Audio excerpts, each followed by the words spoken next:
Pessoal, boa noite, boa tarde, bom dia. Pessoas, eu queria voltar nesse vídeo aqui, aquela série de vídeos que nós começamos e prometemos fazê-los aí em 3 ou 4 vídeos. Na verdade são 4, esse é o terceiro. Outros 2 já subiram para o YouTube e estão aí nas minhas redes sociais. Se vocês tiverem curiosidade, quiserem entender um pouquinho melhor, vem aí, vamos conversar um pouco sobre isso. A série que eu estou falando é aquele bate-papo que nós começamos a fazer sobre militarização. Mas antes disso, eu queria trabalhar com vocês para a gente entrar realmente no clima, entender os processos que a gente está discutindo, desde o primeiro vídeo, principalmente, que a gente fala por que foram criadas as polícias e por que as polícias existem. Eu gostaria de convidar vocês agora para ver um filme, na verdade um vídeo. É um vídeo onde, dessa semana, tá bom? Um empresário agride alguns policiais que foram atender um chamado, lá na cidade de Alphaville, Barueri, nos bairros de Alphaville, tá bom? E o que eu quero que vocês percebam? A fala, o teor da fala, principalmente, né? A grosseria dele é muito clara, não precisa nem pedir para vocês observarem, mas o ponto focal da situação nesse vídeo é a fala dessa pessoa. Vamos lá, só para vocês entenderem.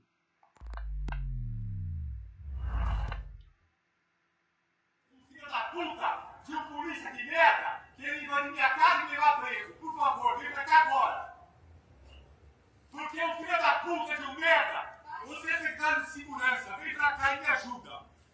Porque esse bosta, esse corpo, filho da puta, tá achando que ele é o quê? Esse merda do caralho. Por favor, Marinho, vem aqui e me ajuda. Tô te pedindo. Eu tô te pedindo. Não pisa na minha calçada! Não pisa na minha rua! Eu vou te chutar na cara, filha da puta! Eu vou te chutar na cara! Não pisa na minha calçada! Você é um lixo, seu merda! Marinho, vem pra cá agora! Traz o segurança pública, traz o secretário que você tem que trazer e leva esse filho da puta pra casa do caralho! Vem aqui agora, por favor! Por favor, tô te pedindo! Tá? Eu tô te pedindo! Esse creme de merda do caralho! Traz o cu, leva essa puta que pariu, vai trazer o que tem que trazer. Vai seguir esse lixo da minha casa. Eu quero você pra puta que pariu, mano. Vai pra puta que pariu. Eu nem vou gritar você, eu tenho 50 caras pra gritar você. Eu não sou mesmo. Sabe por quê? Porque você é um bosta, você é um merda em pé, que é R$1.000 por mês. Eu ganho 300 mil por mês, eu quero que você se foda. Seu lixo do caralho. Marinho, me ajuda, tá? Me ajuda, tá? Você vai se fuder, seu merda. Você não me conhece. Você pode ser macho na periferia, mas aqui você é um bosta. Aqui é o Alphaville, mano. Aqui é o foda-se. E aí, sobe aqui. Quer ver se é macho subir aqui? Você vai ver o processo a responder na sua vida. Seu bosta do caralho. Seu lixo. Você é essa puta do caralho.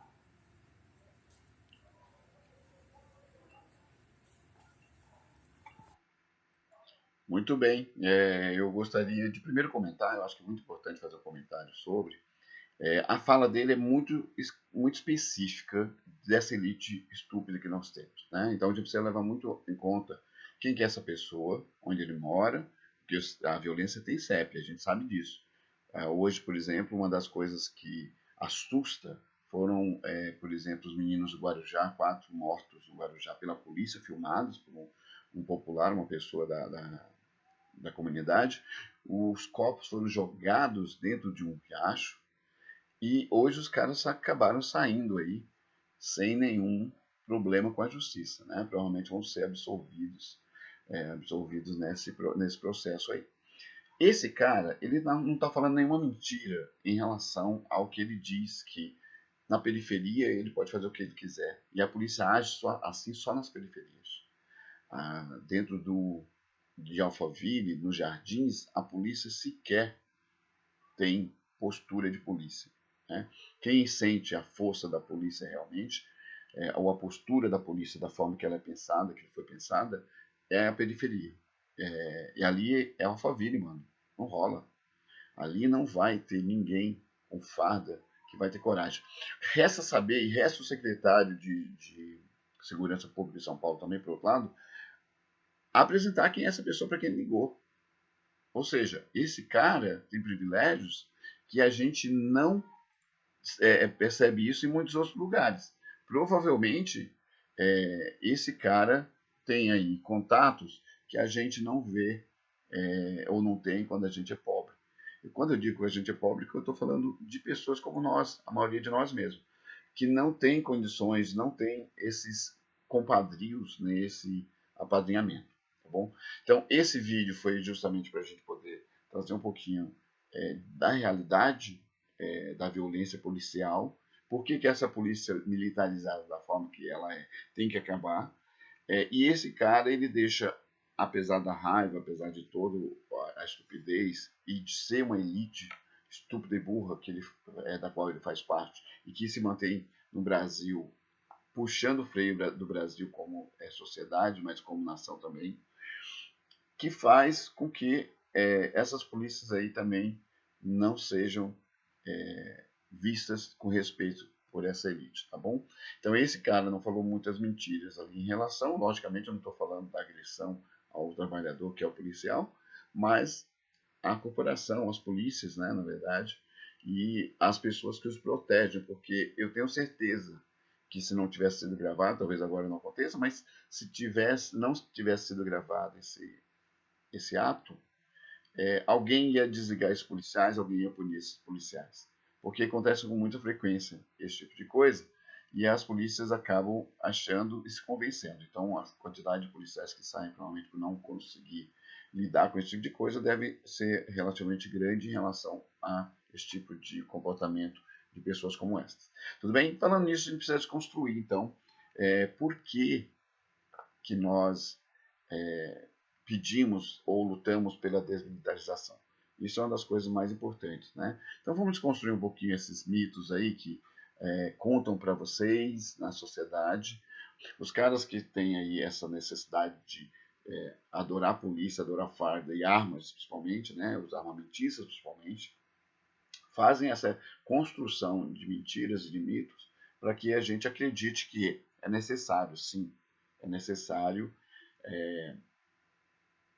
manter as polícias armadas até os dentes para que eles façam o que eles têm que fazer. E fazer o que eles têm que fazer não é o que nós consideramos que é papel da polícia. Porque a gente está falando de desmilitarizar e não de acabar com a polícia em si, né, com a instituição. Mas transformá-la. Mas também trazer para o próprio policial, como a gente já falou, situações onde ele possa sentir-se melhor. Então vamos ver um pouquinho aqui. O primeiro mito nessa situação a polícia vai trabalhar sem arma? Não é bem assim que funciona. Embora existam alguns exemplos de polícias realmente eficientes e que trabalham sem arma, a japonesa, a inglesa, por exemplo, ou trabalhem com armas menos letais, que sejam as armas de choque, que respeitem realmente a população. A polícia inglesa, por exemplo, não trabalha com armas em sua totalidade, a não ser grupos específicos, né? E tem outros países na Europa que têm menos armamentos na mão das suas polícias. Desmilitarizar a polícia brasileira não é defender uma instituição sem armas, isso tem que ficar muito claro, né? Mas a existência de uma corporação composta inteiramente por civis que detêm os mesmos direitos e deveres básicos restantes da população. E isso quer dizer o quê?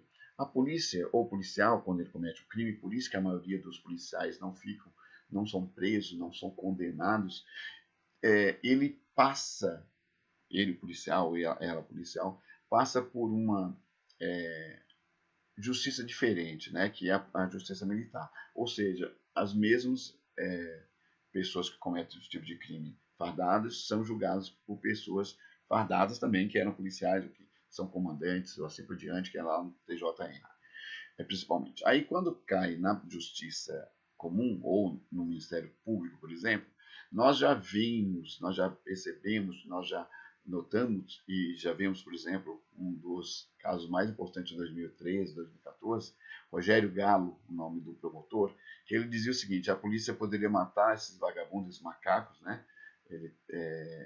Bugio, se eu não me engano, ele chama, que eram os manifestantes, que eu dou um jeito quando se cair na minha vara. Olha só que louco. nós sabemos também que tem esse tipo de coisa, esse tipo de postura, porque os ministérios públicos e o judiciário são elitizados e sempre foram elitizados, sempre foram compostos por pessoas que não estão aí com a sociedade do jeito que ela é, que não estão aí com a desigualdade, não estão aí com a justiça de verdade, mas manter os privilégios e o status quo é muito mais a cara de quem está nessas instituições do que tentar mudar isso e tentar trazer justiça de verdade. Então, essa é uma das coisas. Então, nós temos lá o julgamento desses policiais feitos a partir da própria justiça militar, a princípio, dependendo do crime, e depois nós temos, quando é feito na justiça comum, a passada de mão dos juízes, né, que são elitizados normalmente, são filhos de uma elite burra, como essa elite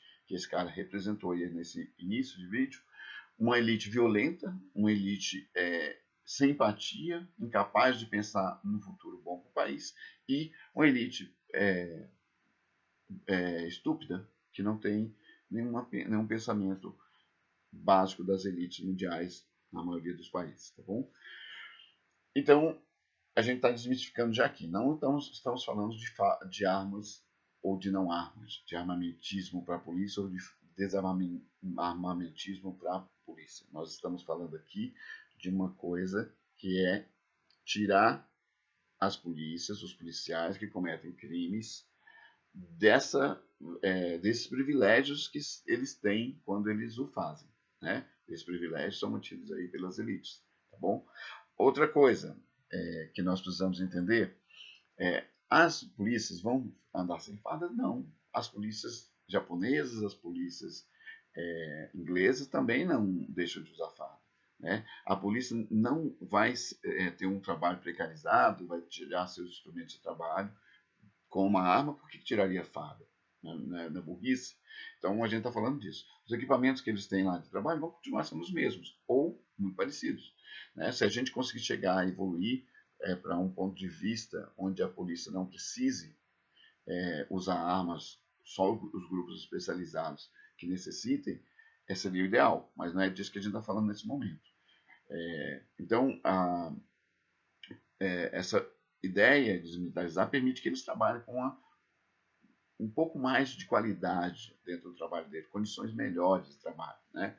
Tanto psicológicas, né? A gente sabe de quantidade de policiais que se matam, que têm problemas psicológicos, que usam drogas por conta disso, né? Já se fala bastante disso, tem trabalhos aí na internet, se encontra facilidade se procurar, né? Da drogadição dentro da polícia, mas também das drogas, remédios, né? Que eles usam.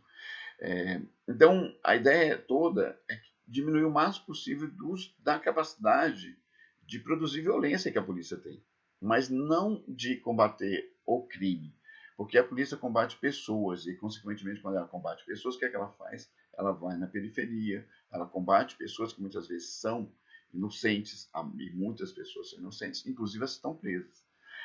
E um outro assunto que a gente precisa ligar nisso é a guerra às drogas, mas a gente vai falar disso em outro momento, tá?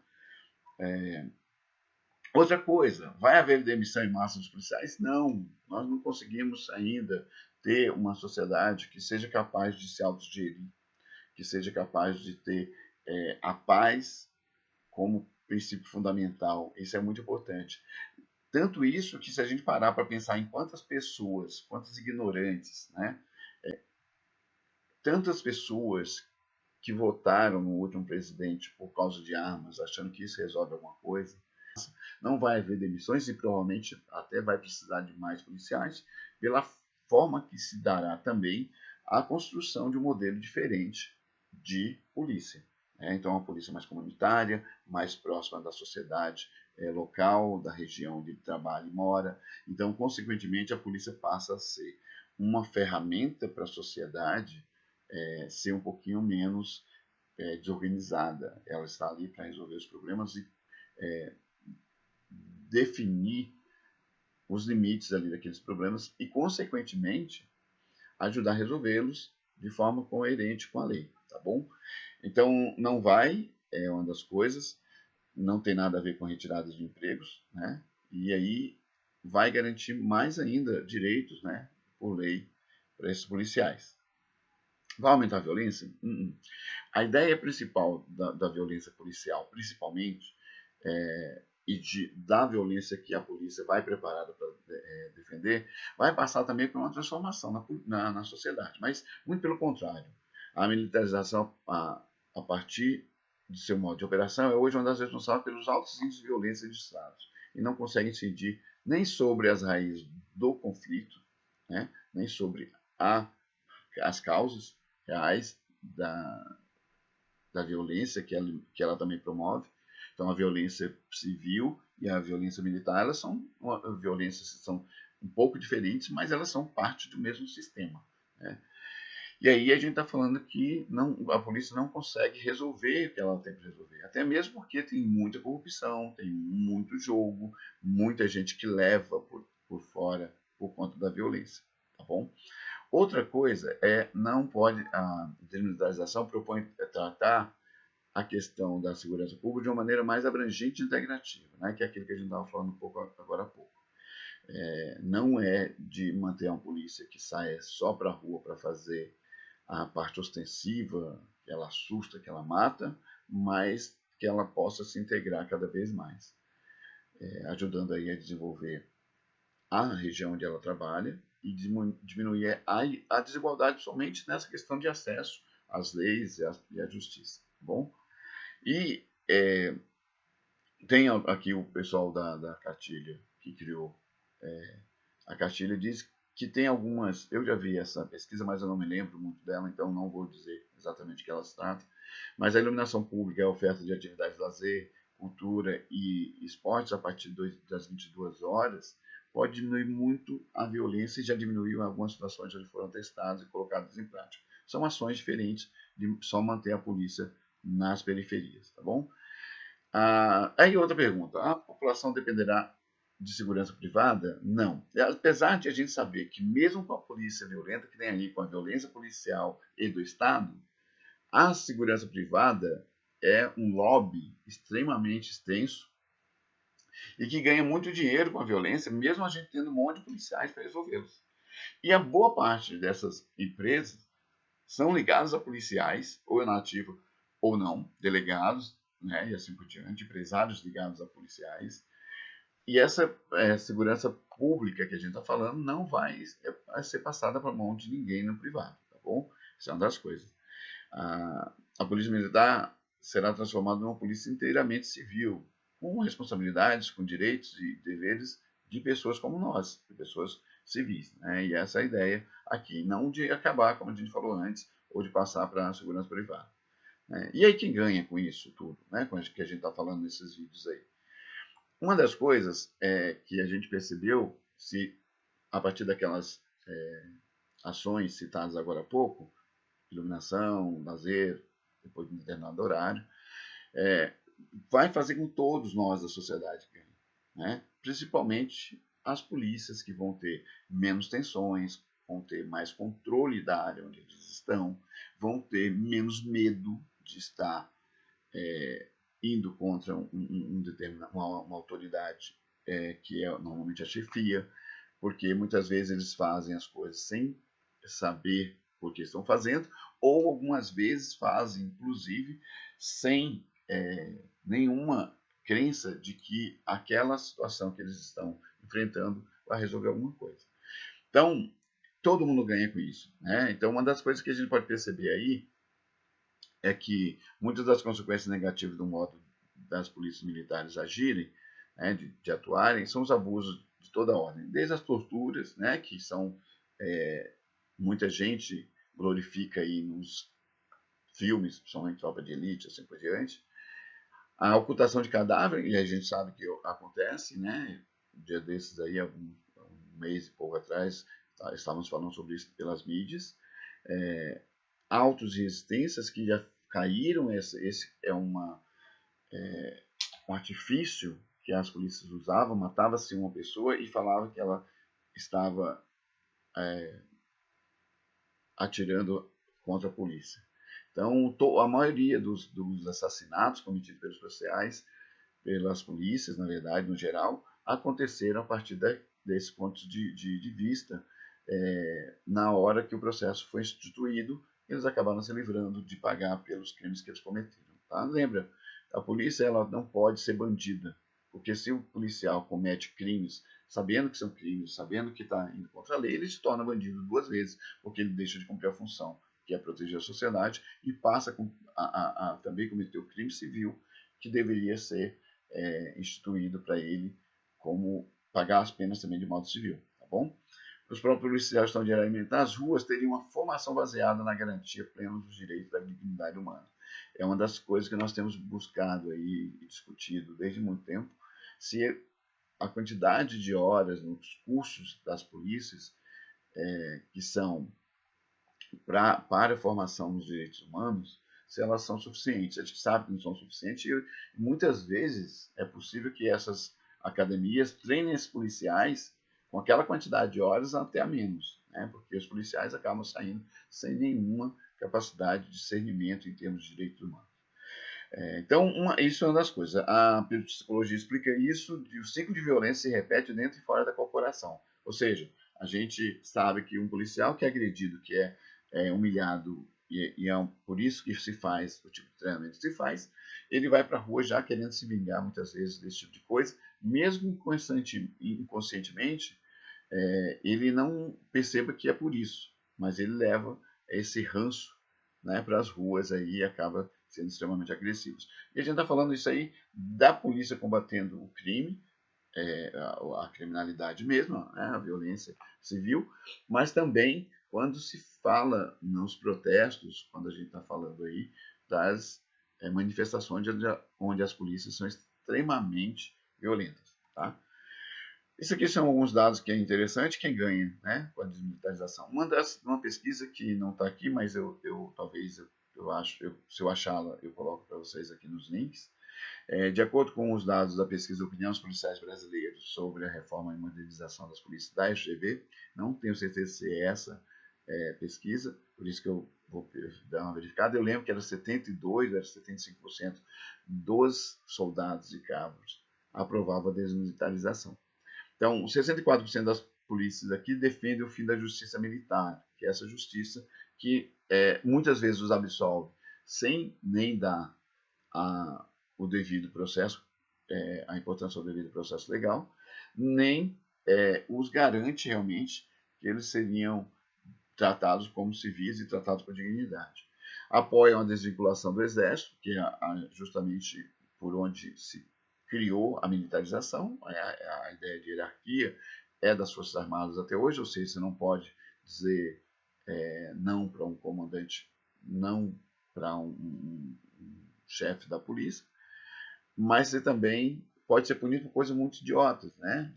Mesmo desde o treinamento até o momento que você vai para a rua, você pode ser punido até pelo seu superior sem fazer uma coisa que se pressupõe aquela punição.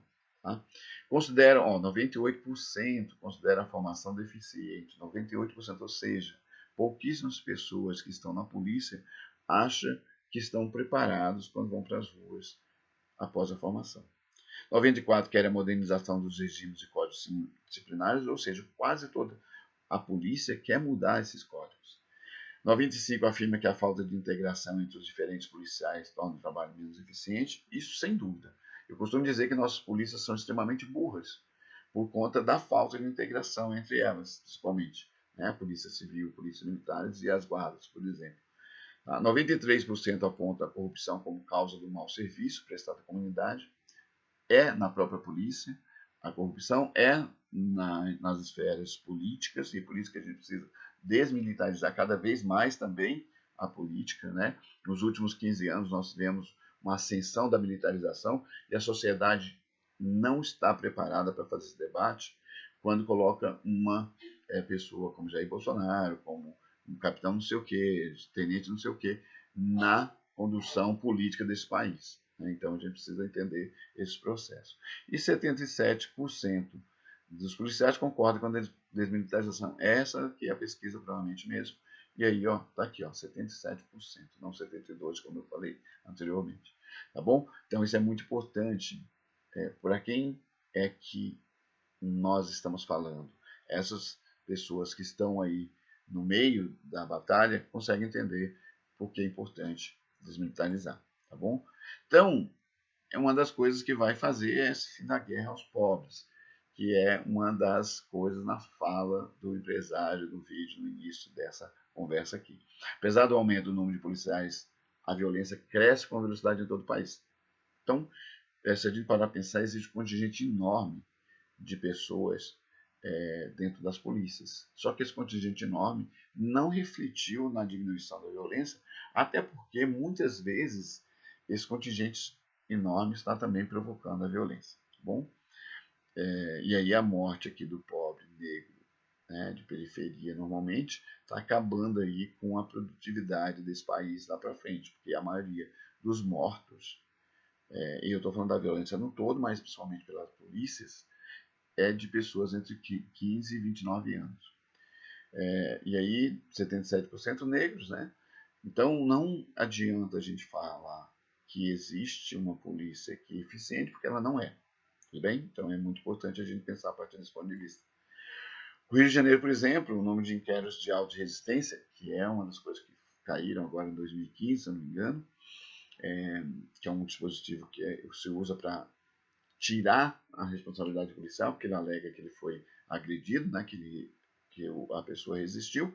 A gente sabe muitas vezes então nós sabemos de muitas vezes aí dos kits flagrantes que levam dentro das viaturas que a pessoa mata uma pessoa civil, o policial mata, e aí coloca lá uma arma fria, sem nenhuma vergonha de fazer, tá bom?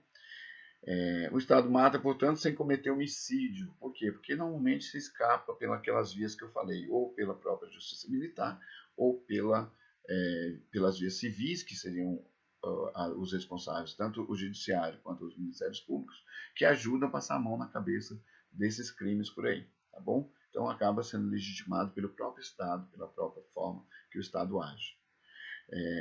Fim da guerra aos pobres, ainda. Nos tribunais de julgamento protagonizam mais uma farsa da discriminação racial, tenho falado sobre isso, e o critério que leva a essa diferenciação são tão arbitrários quanto a representação discriminatória e o etiquetamento penal dos elementos suspeitos no policiamento de rua. Então a gente sabe, e aí em Jundiaí, aí uns 3 anos atrás, o comandante emitiu uma nota dizendo que todos os suspeitos, ou todos os pardos e negros eram suspeitos e deveriam ser parados naquele momento, por algum motivo que eu não me lembro agora qual era. Então, gente, existem muitas discriminações e uma delas é dura, principalmente na relação da polícia com os pobres. Diante de uma atuação estatal socialmente legitimada, que reproduz as tradições e valores que rejeitam visceralmente a noção de direitos universais, divide de forma binária, né? Pessoas boas, pessoas ruins, ou cidadãos de bem e cidadãos não de bem, ou simples cidadãos, como vamos dizer.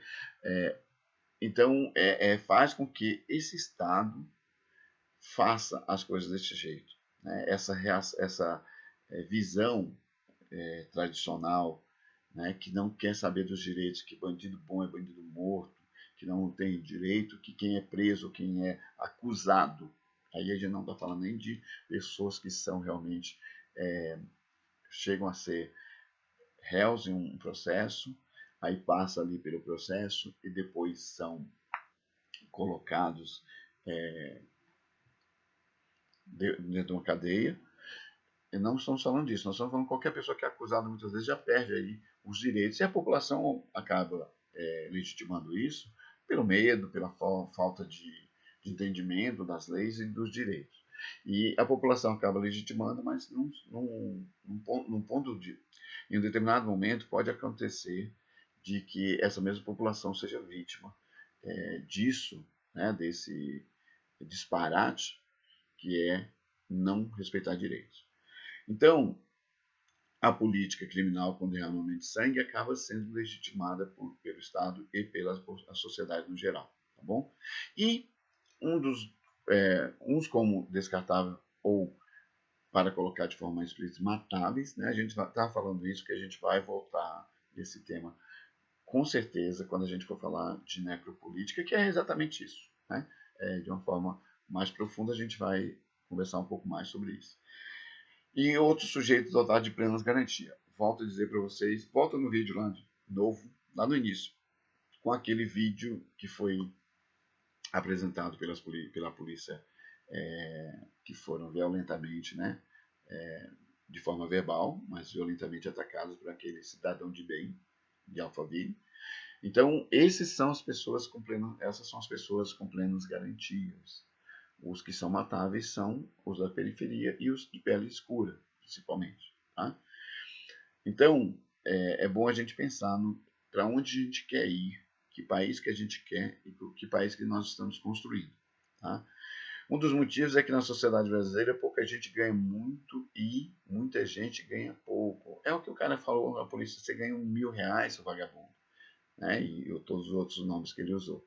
E ele ganha 300 mil por mês. Então a gente está falando disso, a gente não está falando de outra coisa. A gente está falando que existe uma desigualdade extrema.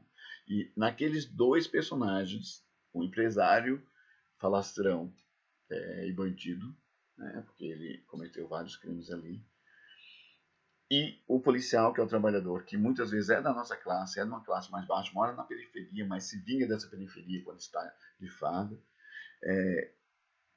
fica claro aí essa diferença, essa desigualdade social extrema, né? Então a distribuição não é feita de forma coerente e a sociedade, ela desigual, também se permite ser mais violenta, ou ela é permeada pela violência por conta disso, né? Quanto mais desigual e injusta a sociedade, mais violenta ela é, tal como revelam as pesquisas relacionadas aos índices de Gini, né, que é um medidor de desigualdade, e os números de homicídios que acontecem naquele país. Quanto menor, quanto mais distante da igualdade, mais percebe-se a violência dentro daquele país, tá bom? Então, o número de homicídios também reflete uma divisão de classe, que é isso aí.